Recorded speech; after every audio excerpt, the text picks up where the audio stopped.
محترم سامعین کرام، کسی نے حضرت ابراہیم بن ادھم رحمۃ اللہ علیہ سے دریافت کیا کہ آپ کا وقت کیوں کر گزرتا ہے؟ آپ نے فرمایا، 4 سوالیاں میرے پاس ہیں جن پر میں ہر وقت چڑھا پھرتا ہوں۔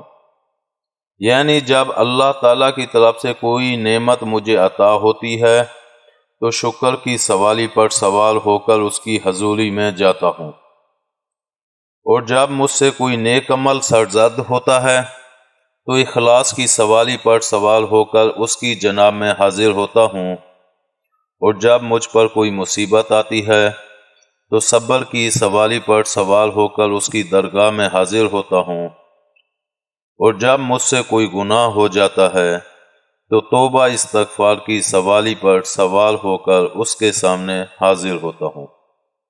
امید ہے آپ کو ہماری یہ ویڈیو پسند آئی ہوگی۔ پسند آنے کی صورت میں لائک کریں، کمنٹ کریں اور شیئر کرنا مت بھولیں۔ ملتے ہیں اگلی ویڈیو تک۔ اللہ حافظ۔